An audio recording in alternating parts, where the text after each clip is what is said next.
Lanjut ke pemateri yang kedua, yaitu Romo Indra Sanjaya. Saya bacakan dulu CV beliau. Nama beliau Dr. V. Indra Sanjaya, PR. Sekarang beliau menjadi dosen di Fakultas Teologi Universitas Sanata Dharma, Yogyakarta, dan staf Seminari Tinggi Santo Paulus Kentungan, Yogyakarta. Pendidikan beliau S1-nya itu di Fakultas Teologi Universitas Sanata Dharma, Yogyakarta, S2 di Pontifical Biblical Institute, Roma, Italia, S3-nya di Gregorian University, juga di Roma, Italia. Untuk Romo Indra Sanjaya, waktu dan tempat kami persilahkan. Silakan, Romo. Terima kasih, Mas Alwi. Pertama-tama saya sampaikan sungguh terima kasih kepada Pak Ahmad Salehuddin. Kesempatan malam hari ini saya beruntung karena mendapatkan sungguh-sungguh inspirasi lain berkaitan dengan kitab suci. Mungkin saya terus terang saja agak sedikit kaget ini kok Pak Salehuddin ini ngendikannya kok seperti ini hebat sekali ini, berani sekali ini.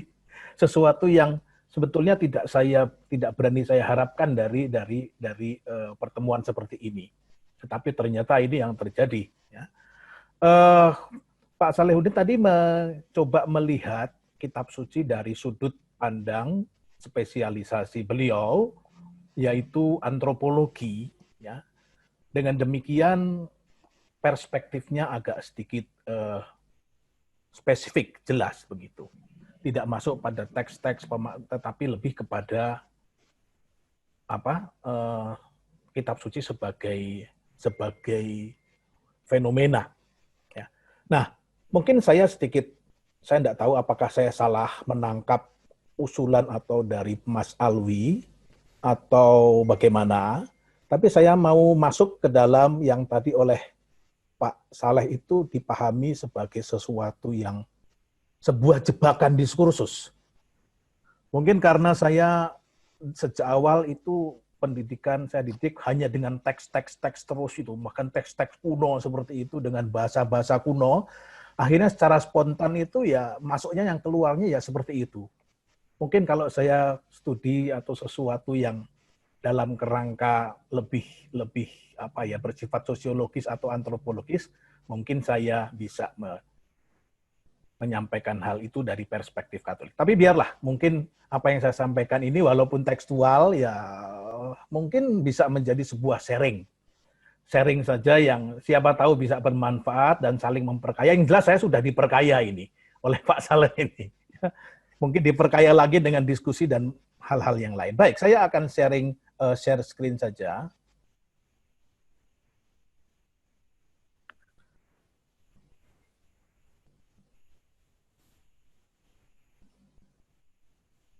Nah,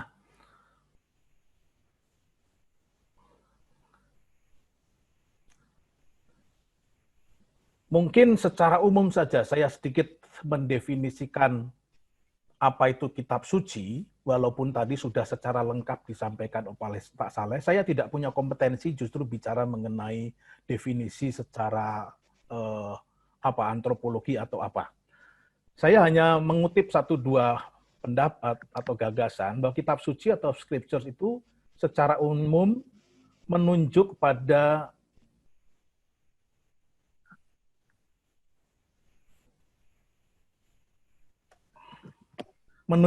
teks yang dihormati sebagai sesuatu yang sakral dan berwibawa dalam tradisi religius. Ya.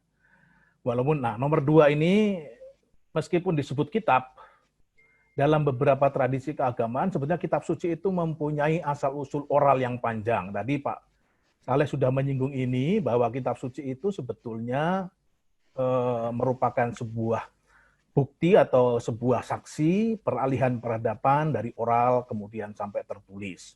Dan ini perjalanan oral ini saya kira sangat panjang sampai akhirnya menjadi sebuah teks yang tertulis. Ya. Nah, fenomena kitab suci menarik. Ini tadi yang sudah disampaikan oleh Pak Salehuddin sebetulnya.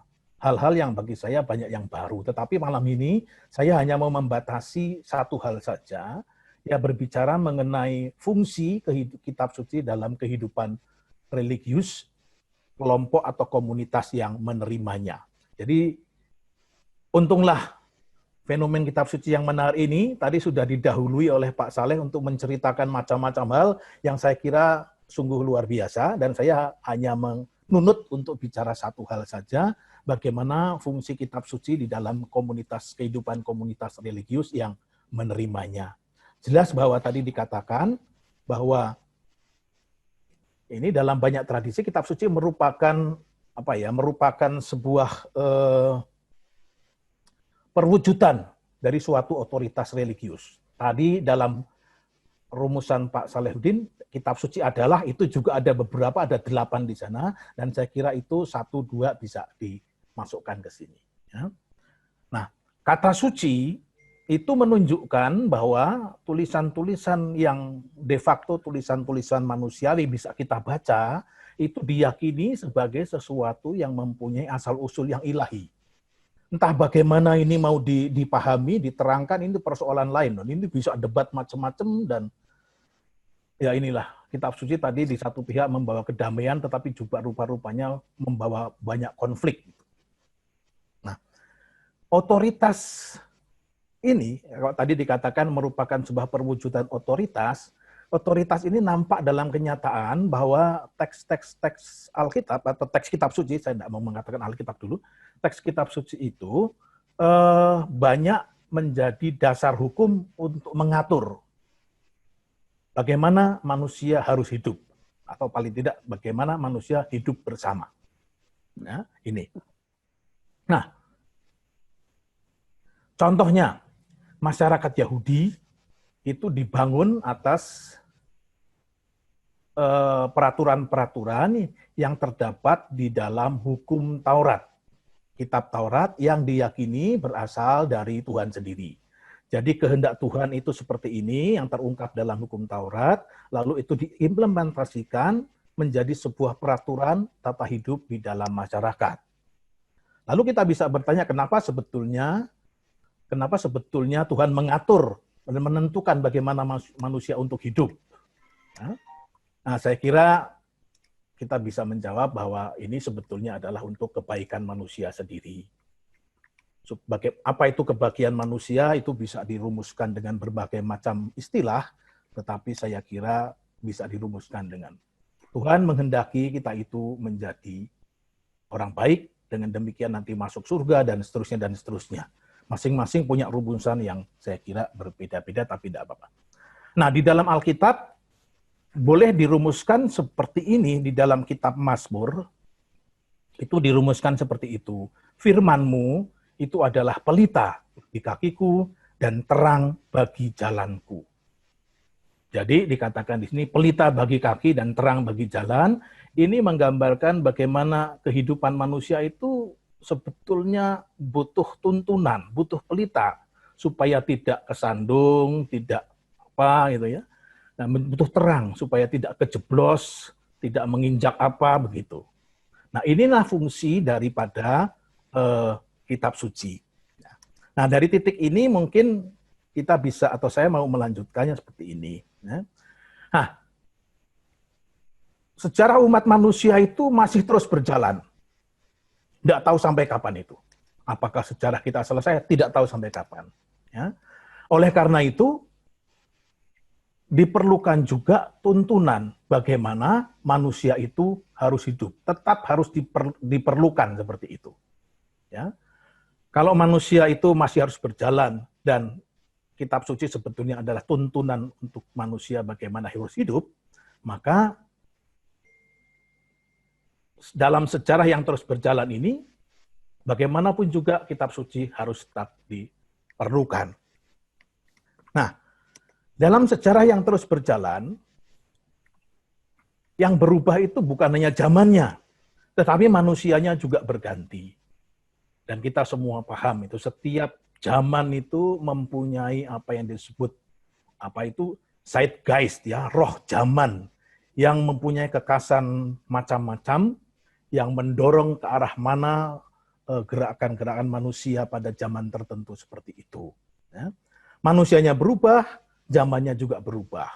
Generasi baru perlu terus diingatkan. Oleh karena itu, tidak bisa diandaikan bahwa orang yang baru lahir itu langsung sudah tahu, harus diajar lagi. Dan oleh karena itu diperlukan dalam bentuk apapun juga kitab suci atau tuntunan dari sabda atau firman-firman yang ilahi seperti itu. Ya. Nah, oleh karena itu selalulah kitab suci itu mesti selalu merespon zaman. Kitab suci sebagai pemberian dari yang ilahi untuk manusia itu akan terus juga mengiringi umat manusia yang terus berziarah mengarungi zaman. Nah, kitab suci dengan demikian dalam berbagai macam situasi akan selalu merespon zaman itu. Nah, disinilah saya kira muncul ketegangan dari yang tadi sudah disampaikan sebetulnya oleh Pak Salehuddin juga ya, atau juga Mas Alwi juga memberikan catatan seperti ini, bagaimana sebuah teks yang berasal dari suatu zaman tertentu bisa menanggapi zaman yang berbeda. Padahal tiap zaman itu mempunyai kekasannya sendiri-sendiri. Nah, ini saya kira persoalan yang bagaimanapun juga dihadapi oleh berbagai macam tradisi religius yang ada. Ya, bagaimana bisa sebuah teks yang berasal dari zaman kuno itu mempunyai juga fungsi untuk zaman sekarang. Ya. Dan ini saya kira yang paling tidak mungkin ada di balik istilah tema seminar kita. Ya. Baik, masyarakat kita kalau kita lihat terdiri dari berbagai macam generasi yang mempunyai kekasan. Ada generasi X, generasi Y, generasi baby boomers, ada generasi apa istilahnya itu digital immigrant. Ya, seperti saya ini termasuk yang imigran saja ini. Saya sudah termasuk orang-orang kuno yang mulai berangkat dari apa itu Sabak, nulisnya itu Sabak itu apa masih dipahami saya tidak tahu itu ya. Kemudian mangsi tulis itu, kemudian mesin ketik Brother dan Remington sampai ke sini gitu ya. Saya nunal untuk seperti ini ya. Sementara di sekitar saya, khususnya sekarang saya berada dengan anak-anak muda yang mereka adalah digital native. Lahir sudah dengan HP, seperti ini. Dan ini cara memandang hidup, cara memandang dunia itu tidak selalu sama. Tadi Pak Salehuddin sudah menyinggung bagaimana konteks berubah, mulai dari kertas, oral, kemudian tertulis pada kertas menjadi gadget dengan segala macam problematikanya. Bagaimana ketika gadget pagi-pagi dibawa ke kamar mandi dan seterusnya. Itu menimbulkan sebuah pertanyaan memang. Dan ini menimbulkan sebuah ketegangan juga. Mengapa demikian? Ya, tadi dikatakan juga enggak bisa itu kalau dulu itu membawa kitab suci seperti itu pasti dimarahi orang sekampung. Nah, ini kan sebetulnya ada konflik. Ada semacam konflik, ada semacam ketegangan. Ya, kita sendiri merasakan bahwa aturan-aturan yang berlaku untuk satu generasi itu ternyata tidak selalu bisa diterapkan pada generasi lainnya. Ya. Yang jelas misalkan, kalau dulu itu saya sangat menghormati guru saya, ya. Kalau seandainya ketika saya ingat masih SD begitu, atau saya masih SD ya, ketika guru saya datang, saya menyambut, membawakan tasnya ke kantor begitu. Nah, sekarang mana saya sebagai guru bahkan dosen, siapa yang memperhatikan seperti itu gitu loh. Ya. Kalau dulu saya sangat menghormati atau orang tua sangat menghormati guru, sekarang guru dimarahi habis-habisan orang tuanya kalau memberi nilai jelek. Nah, ini. Ya, jadi rupa-rupanya ada perbedaan zaman, perbedaan generasi, ini membawa juga perbedaan cara pandang, cara pikir yang tidak selalu bisa tidak selalu bisa didamaikan. Selalu muncul konflik dan saya kira ini yang terjadi ya. Juga di dalam kaitannya dengan kitab suci, bagaimana bisa berfungsi dalam suasana yang galau tadi, itu ada di situ masalahnya. Nah, ya. Nah, saya berasal dari ini sharing saya dari sebagai orang Kristen dan dari tradisi Katolik Roma, ya. Ini saya kira penting karena nanti yang namanya Kristen ini pun banyak denominasi dan juga banyak hal-hal lain, cara pandang yang berbeda-beda. Ya, cara pandang yang berbeda-beda termasuk dalam memandang kitab suci. Ya. Kalau tadi Pak Saleh sudah mengungkapkan bagaimana di dalam Islam ada saudara-saudara yang berbeda, yang ekstrim ke sini dan ke sana, sebetulnya sama saja itu di tempat kami atau di Kristen itu sama saja, dan ini mungkin bikin masalah, ya mungkin bikin masalah juga seperti itu, ya. Nah, ini saya kira sama-sama mempunyai situasi yang tidak mudah. Nah, untuk menjembatani, kalau boleh saya katakan, untuk menjembatani sebuah teks yang berasal dari zaman kuno dengan sebuah zaman yang berbeda seperti itu, saya menggunakan istilah ini, negosiasi. Ya. Negosiasi adalah yang saya rumuskan sebagai sebuah usaha dialog aktif kreatif antara teks kitab suci dengan zaman. Ya, ini ya, sebuah usaha dialog aktif kreatif bisa atau kebanyakan ini adalah diskursus intelektual, tetapi sebetulnya tidak selalu demikian karena juga diiringi dengan sembahyang, dengan doa.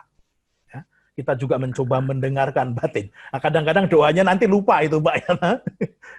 Kita terlalu mengandalkan intelektual, tetapi kemudian batin itu doa seperti ini lupa. Nah, ini. Ya. Padahal di dalam tradisi Kristen, atau Katolik sebetulnya, tradisi Katolik itu sebetulnya ada juga tradisi yang namanya Lectio Divina. Lectio Divina itu hanya membaca begitu saja tanpa pikir macam-macam. Baca, berulang terus sampai terasa sesuatu di dalam batin. Nah, inilah yang dianggap sebagai sesuatu yang firman Tuhan mengatakan apa, mengendaki apa dari saya. Ini tidak menggunakan intelektual. Artinya tidak difikirkan banyak, tetapi sungguh-sungguh hanya merasakan.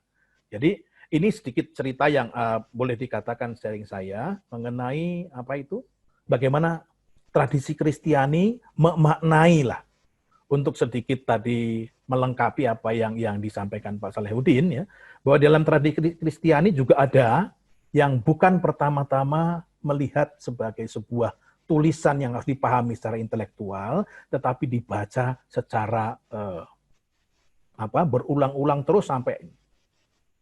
Nah, ini satu hal, ya. Nah, kembali ke sini. Apa yang saya masuk dengan negosiasi? Sebetulnya negosiasi adalah sebuah usaha untuk saling mengerti secara mendalam dan jujur supaya titik temu bisa tercapai. Jelas bahwa perbedaan zaman dan sekaligus perbedaan tempat itu menimbulkan ketegangan dan bisa konflik. Oleh karena itu perlu dicari titik temu yang bisa Nah, hanya saja kalau saya menggunakan negosiasi, saya tidak mau mengatakan bahwa kitab suci itu dikompromikan, bahkan diubah supaya sesuai dengan zaman. Bukan ini. Teks tetap seperti itu. Nanti saya akan coba sampaikan sebuah contoh bagaimana ini terjadi, ya. Bagaimana memahami secara mendalam sampai ke intinya. Jadi tidak hanya pada level hurufiah saja, tetapi kita mencoba masuk ke dalam intinya. Ya, seperti itu kurang lebih.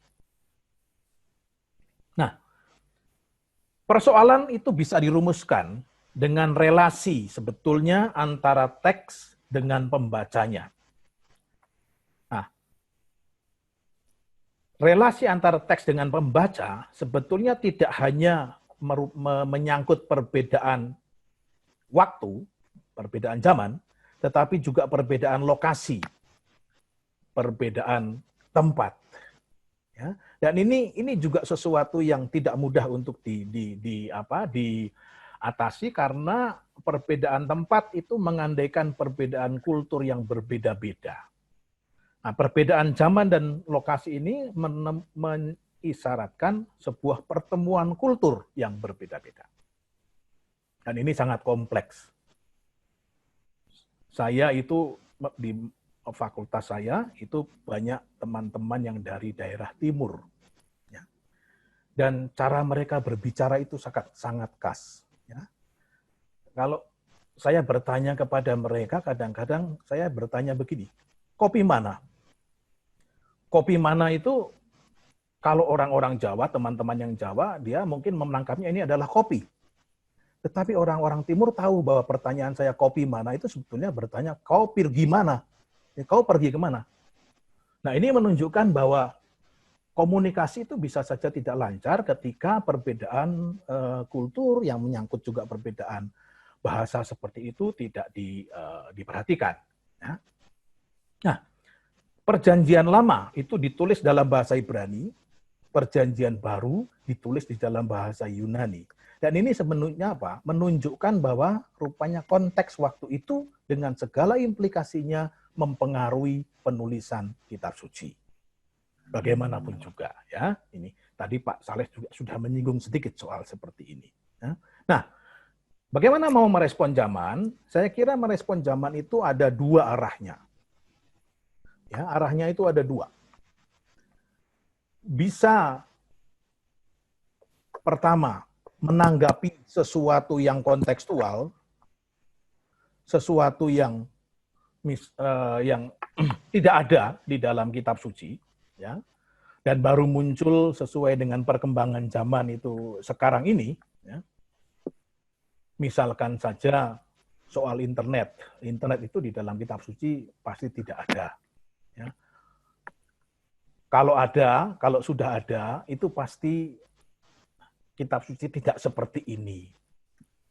Saya selalu mengatakan kepada mahasiswa saya, kalau seandainya Paulus itu hidup di zaman sekarang, dia tidak akan menulis surat. Dia pasti cukup kirim WA saja. Seperti itu. Ya.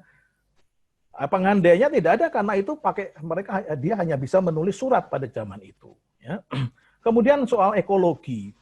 Ekologi itu bukan masalah pada zaman dahulu. Baru sekarang itu menjadi persoalan. Ya. Soal rekayasa genetik. Ya, di zaman dulu juga itu belum sesuatu yang menjadi penting atau mungkin tidak ada. Sekarang baru muncul. Nah, hal-hal yang kontekstual yang muncul karena perkembangan ilmu pengetahuan ini sebetulnya menuntut atau memunculkan persoalan-persoalan yang berkaitan dengan katakanlah persoalan etis, persoalan moral. Karena ini bisa berkaitan dengan hidup bersama.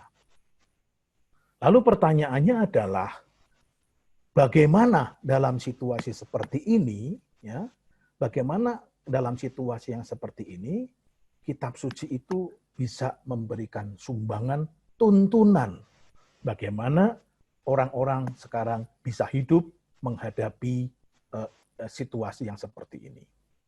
Ya, ini arah yang pertama, ya, menanggapi sesuatu yang kontekstual, yang baru muncul sekarang, yang dulu tidak ada.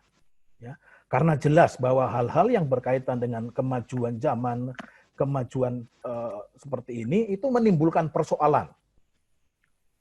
Sekali lagi kalau saya mengutip apa yang diceritakan Pak Saleh tadi itu, ya, membawa HP ke kamar mandi, di dalam HP itu ada ayat-ayat suci Al-Quran, ini bagaimana ini seperti ini? Ini kan menimbulkan bagi seseorang tertentu ini tidak ada masalah, tapi mungkin bagi yang lain ini menjadi masalah. Nah, ini pertanyaan yang pertama. Ya. Yang kedua, bagaimana kita bisa menerapkan hukum lama di zaman yang baru dengan mentalitas yang berbeda. Ya, ini berarti peraturan-peraturan yang berasal dari zaman 3.000, 4.000 tahun yang lalu, itu bagaimana mau diterapkan di zaman sekarang. Dengan situasi yang berbeda, mentalitas yang berbeda. Ini tidak pernah bisa begitu saja.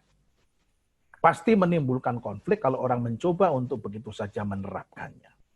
Nah, bagaimana dua hal ini kemudian kita dalami lebih lanjut, ya. Arah yang pertama Ini adalah masalah baru tadi saya katakan yang tidak dibicarakan secara eksplisit di dalam kitab suci. Bagaimana lalu mengaktualisasikan kitab suci? Ya. Nah, di sini kitab suci bisa kita pandang sebagai dalam arti tertentu barang mentah. Artinya apa? Yang saya maksud dengan barang mentah adalah bahwa ini bukan memberikan sebuah aturan jadi karena tidak ada. Ya. Nah, kitab suci sebagai dasar, sebagai prinsip-prinsip itu kemudian diolah oleh akal budi. Ya, kita tahu bahwa akal budi pun itu adalah anugerah Tuhan sendiri, gitu, yang di satu pihak mempunyai keterbatasan, tetapi di lain pihak juga menjadi sangat tidak terbatas, bisa berpikir kemana-mana. Ya. Nah, kitab suci untuk menjawab persoalan-persoalan aktual seperti ini, lalu perlu diolah berdasarkan akal budi manusia, secara jujur, teliti, mendalam, interdisipliner juga, ya, dan seimbang untuk bisa menghadapi sebuah fenomena yang kontekstual.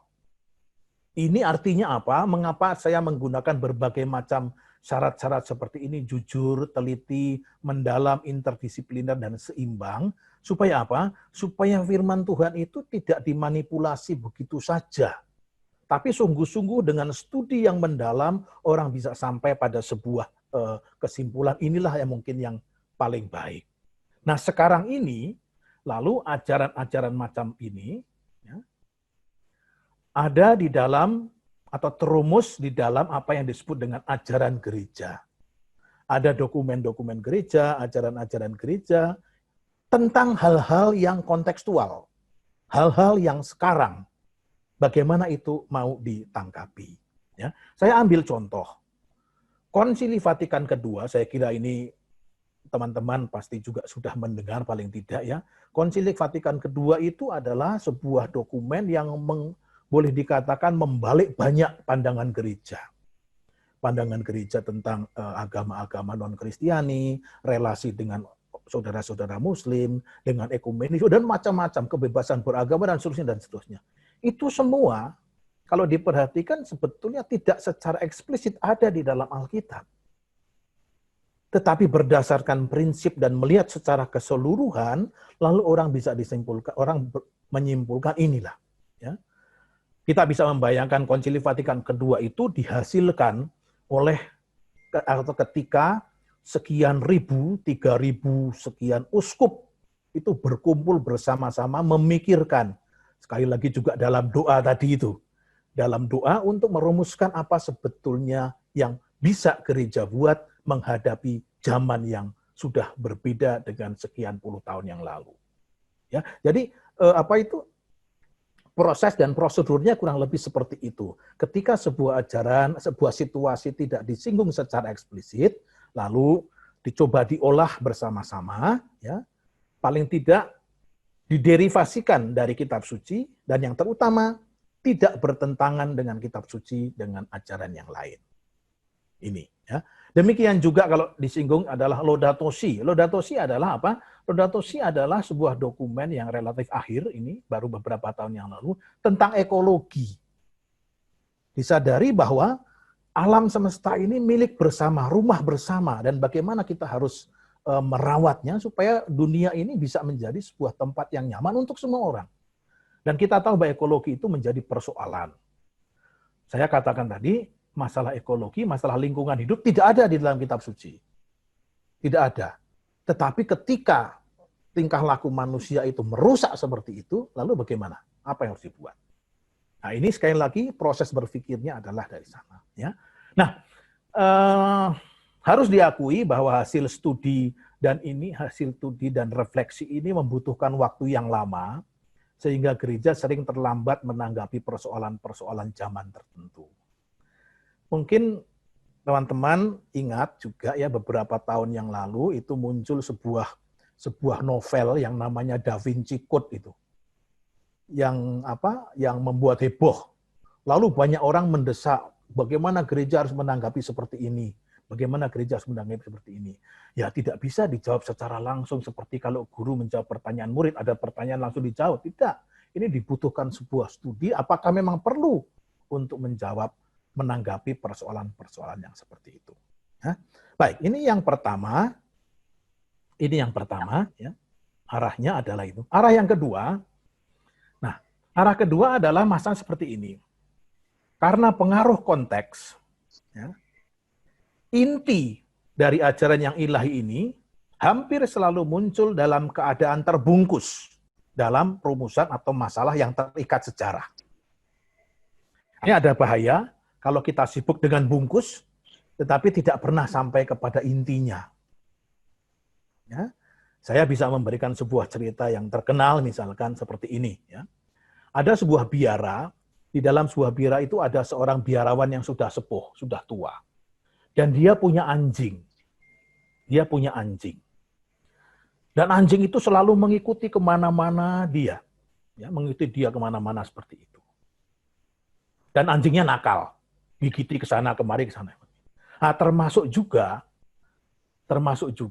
ketika sang biarawan sepuh itu berdoa, lalu anjing itu ikut ke gereja. Supaya tidak mengganggu, supaya tidak menggigiti macam-macam, diikatlah anjing itu di sebuah tiang di dalam gereja itu. Begitu seterusnya. Ya, begitu seterusnya. Kalau ada ibadat, biarawan datang, anjing dibawa di sana dan diikat di situ untuk supaya tidak mengganggu. Pada suatu saat biarawan itu meninggal. Biarawan itu meninggal. Anjing masih ada tetap di sana. Setiap ada ibadat, anjing mengikuti juga, kemudian diikat di sana. Suatu saat anjing meninggal. Celakanya adalah ketika anjing meninggal, dicari anjing yang baru untuk diikat di situ. Jadi rupa-rupanya ada gambaran bahwa kalau ada ibadat, mesti ada anjing, seperti itu. Nah, ini tanpa tahu bahwa sebetulnya maksudnya adalah hal yang lain. Nah, secara konkret mungkin saya bisa ambil teks seperti ini. Coba, ini adalah sebuah kutipan dari Hukum Taurat, Ulangan 22 ayat 5. Seorang perempuan, janganlah memakai pakaian laki-laki. Dan seorang laki-laki, janganlah mengenakan pakaian perempuan. Sebab setiap orang yang melakukan hal ini adalah kekejian bagi Tuhan Allahmu. Bagaimana kita mau menanggapi persoalan seperti ini? Ada perintah, seorang perempuan janganlah memakai pakaian laki-laki, dan seorang laki-laki janganlah mengenakan pakaian perempuan. Apa sebetulnya yang menjadi inti dari perintah Tuhan seperti itu? Ya, kalau saya ke Bogem itu banyak orang yang seperti ini, ya toh? Yang di perapatan pertigaan Bogem itu ada yang seperti ini. Lalu mereka apakah akan menjadi kekejian bagi Tuhan? Nah, pertanyaannya adalah sebetulnya apa yang mau menjadi perintah Tuhan? Apakah ini soal pakaian?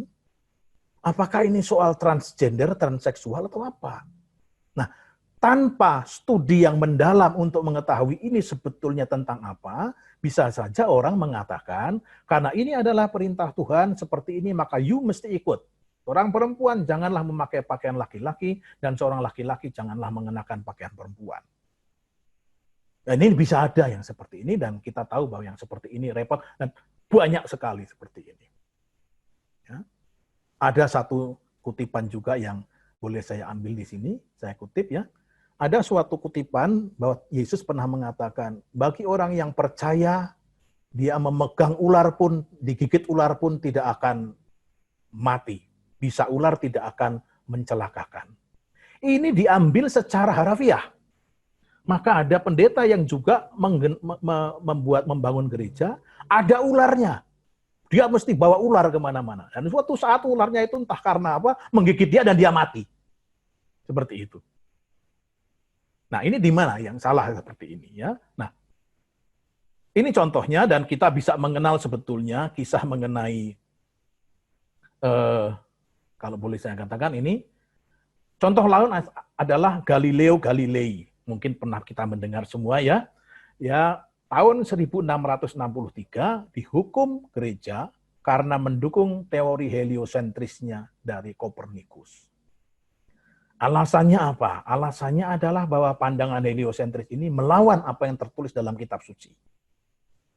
Misalkan seperti ini ya. Dalam kitab Yosua seperti ini dikatakan, lalu Yosua berbicara kepada Tuhan pada hari Tuhan menyerahkan orang Amor itu kepada orang Israel. Dia berkata, dia, matahari berhentilah. Nah, pengandaiannya adalah matahari itu berjalan. Ya. Lalu berhentilah matahari. Seperti ini. Dalam Mazmur dikatakan yang sama. Tuhan telah mendasarkan bumi di atas tumpuannya sehingga takkan goyang untuk seterusnya dan selamanya. Bumi tak akan goyang. Berarti bumi itu diam. Ya. Kemudian teks lain mengatakan, gemetarlah di hadapannya hai segenap bumi, sungguh tegak dunia tidak bergoyang. Dunia tidak bergoyang. Nah, teks-teks seperti ini lalu dipahami bahwa bumi itu diam dan mataharilah yang mengelilingi bumi. Ketika itu didobrak oleh Kopernikus, ya, kemudian didukung oleh Galilei, gereja marah. Karena ini melawan kitab suci, melawan otoritas kitab suci. Firman Tuhan tidak bisa seperti itu. Dan teman-teman yang terkasih, silahkan lihat bahwa baru tahun 1992, 359 tahun setelah hukuman Galileo, ya, Paus Yohanes Paulus II merehabilitasi Galileo dan menyatakan bahwa Galileo benar. Butuh 359 tahun untuk mempertobatkan gereja itu sebetulnya. Ya. Lalu pertanyaannya adalah, kalau seandainya Galileo benar, apakah kitab suci salah? Ya, apa kitab suci salah? Bukan juga. Ini sebetulnya bukan tidak harus berarti bahwa kitab suci salah, tapi cara membaca kitab suci inilah mungkin yang harus direvisi. Ya. Maka teks tersebut tidak harus dibaca sebagai menunjuk fakta astronomis, karena memang bukan itu maksudnya. Kitab suci lebih menyangkut soal iman dan moral. Bukan soal astronomi, bukan soal macam-macam. Kalau saya ambil misalkan Amsal ini ya, teks Amsal 6. Hai pemalas, pergilah kepada semut. Perhatikanlah lakunya dan jadilah bijak. Apakah ini berarti kita harus mewawancarai semut? Untuk bertanya. Saya kira tidak. Nah inilah, ketika sebuah teks itu tidak dipahami teks apa, ya, lalu diambil begitu saja secara harafiah, saya khawatir akan ada resiko konflik yang cukup besar. Ya, cukup besar konfliknya seperti itu. Maka untuk mengakhiri saya katakan ya saya seperti ini ya. Kalau dikatakan kitab suci merespon zaman, perlukah pemaknaan ulang? Jawab saya perlu. Dan saya menangkap soal pemaknaan ini bagaimana pemaknaan di dalam teksnya ya, teks-teks kitab suci, belum pertama-tama kitab suci. Tapi ini bukan proses gampang. Ini usaha panjang, terjal, melelahkan, penuh resiko, berbahaya, dilandasi dengan, tapi harus dilandasi dengan sikap jujur, tahu batas, tahu bahwa saya tidak tahu itu. Tahu ini bukan bidang saya, tahu ini batas saya. Tidak semua ngabei, saya tahu, saya beri. Nah, ini berbahaya juga ya. Tahu batas dan seimbang, apalagi tadi Pak Saleh sudah mengatakan otoritas Romo itu besar sekali ya, seperti Pak Kiai seperti itu. Kalau Romo sudah ngendiko, Kiai sudah ngendiko itu sudah habis perkara. Padahal yang diomongin ngawur menawa itu. Bisa terjadi itu seperti itu ya. Nah ini. Nah, harus tahu batas dan seimbang dan melibatkan banyak orang. Saya kira ini diperlukan supaya firman Tuhan tidak dikhianati. Ya. Nah, saya kira itu yang bisa saya sumbangkan pada kesempatan malam hari ini, Mas Alwi. Mudah-mudahan bisa memberikan sumbangan. Kalau tidak cocok dengan apa yang dirancang, ya kurang dan lebihnya ya nyuwun samudra pangaksami, minta maaf. Terima kasih banyak. Ya, terima kasih Romo atas pemaparannya. Ada beberapa poin yang bisa kita garis bawahi dan kita amalkan mungkin ke depannya. Bahwa sebagai pedoman hidup, kitab suci itu di satu sisi membawa kedamaian, tapi di sisi lain bisa saja membawa konflik. Itu diakui ataupun tidak seperti itu. Dan itu tergantung penganutnya, penganut kitab tersebut, yang mengamalkan kitab tersebut. Nah, manusia itu pasti memerlukan tuntunan, pasti. Maka dari itu kitab suci harus bisa merespon zaman. Sekali lagi itu tergantung penganutnya. Nah, permasalahan zaman itu tidak disebutkan secara eksplisit oleh kitab suci. Kitab suci itu hanya barang mentahnya aja, bahasanya seperti itu, yang perlu diolah lagi dengan akal budi. Dan yang perlu diperhatikan dari firman Tuhan itu atau kitab suci itu adalah esensinya atau intinya. Itulah yang bisa kita gunakan untuk merespon zaman. Kurang lebih begitu.